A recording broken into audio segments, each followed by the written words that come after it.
You probably recognize the symbol, though you might have forgotten its name. When I would write the symbol on the whiteboard in a class and ask what it is, the response was invariable. The square root. I respond, yes, its function is to take the root, including the square root or any other root. But what is it called? Extended silence ensues, followed by the square root symbol. I joined the abundant laughter. Really? Nobody took math in junior high? Nervous laughter follows. I've insulted everybody here within the first minute of our meeting, so I'd say, now that that's out of the way, we can proceed. A long pause before I give away the answer. It's called a radical. Another long pause before I reveal the point of this exercise. It's called a radical because it gets at the root. That, by the way, is the definition of radical, of or going to the root or origin. You can look it up if you'd like. I use this anecdote to introduce myself to various classes.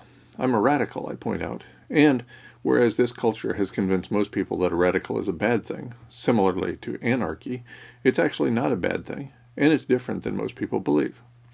A reminder, chaos is what happens in a system with no rules or no attention paid to the rules. Anarchy, on the other hand, is a system without rulers. Not without rules, without rulers. Think of it as Southwestern American writer Edward Abbey did, a system with maximum democracy. According to Cactus Ed's 1988 book, One Life at a Time, Please, anarchism has, quote, the maximum possible dispersal of political power, economic power, and force, or military power. An anarchist society consists of a voluntary association of self-reliant, self-support, autonomous communities. The anarchist community would consist of a voluntary association of free and independent families, self-reliant and self-supporting, but bound by kinship ties and a tradition of mutual aid. Anarchy is democracy taken seriously. End quote. I love that last line. Anarchy is democracy taken seriously. Just as anarchy is often misunderstood, so too is radicalism. However, radical simply means of or going to the root or origin. On this topic, the words of H.L. Mencken resonate with me. Quote, the notion that a radical is one who hates his country is naive and usually idiotic.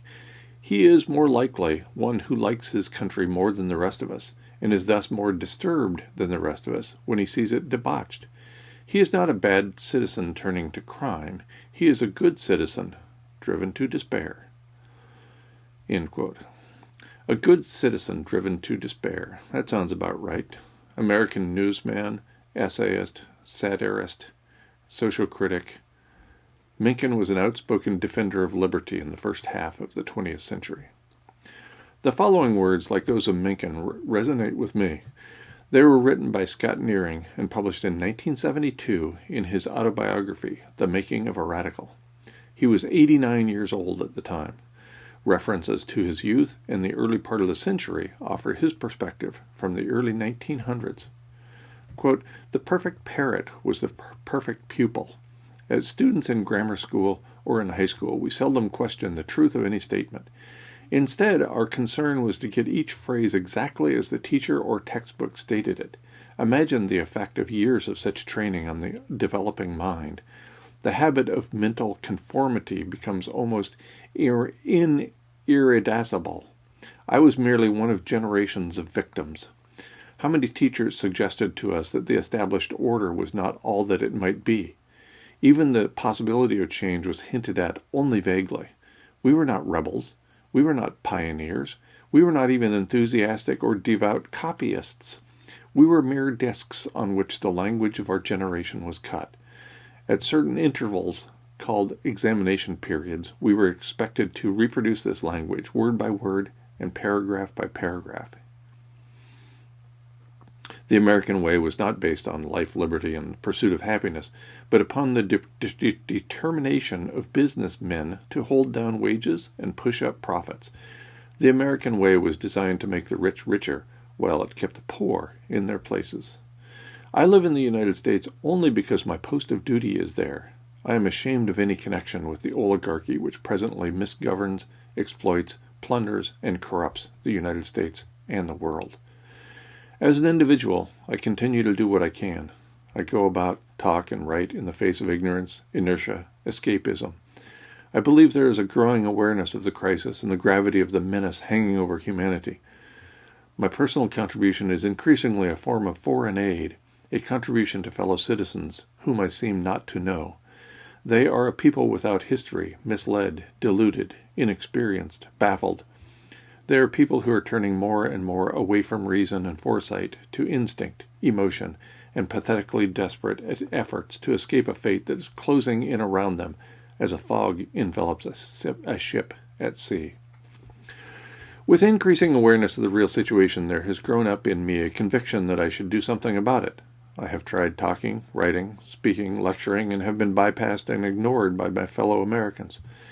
I continue to do what I can at every opportunity. I have spoken my lines as I thought them out and learned them. I continue to offer my help to my fellow Americans as one would offer help to a drowning man who every moment is being carried farther away by an irresistible current. I offer this aid gladly, hopefully, anxiously.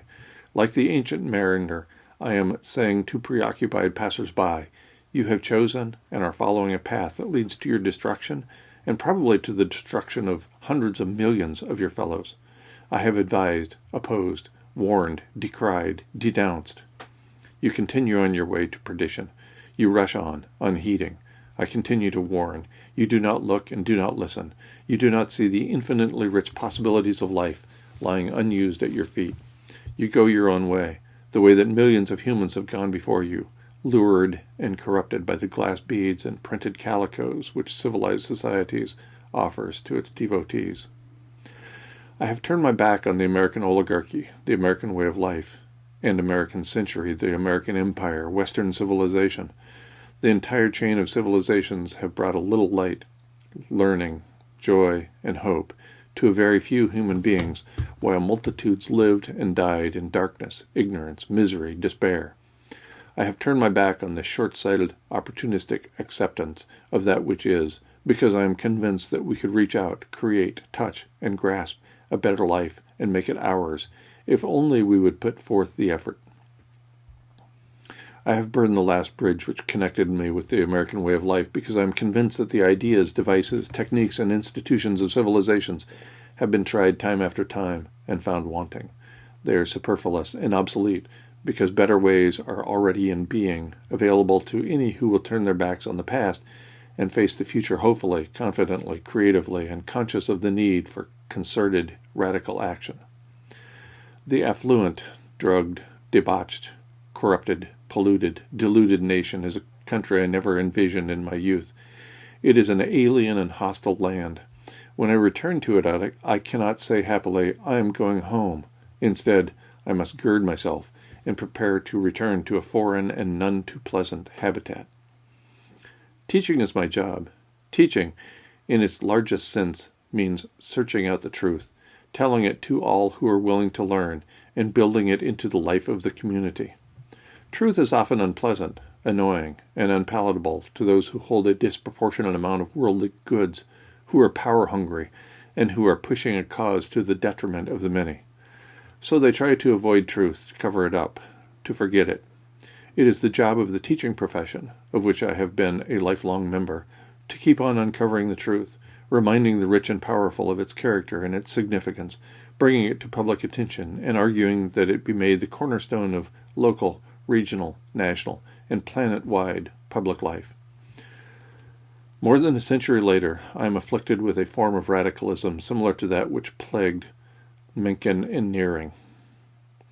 I am ignored or disparaged when I point out the actions taken to prop up an empire in decline, the obvious signs of human population overshoot, and the likely near-term results, as well as the root causes of overshoot.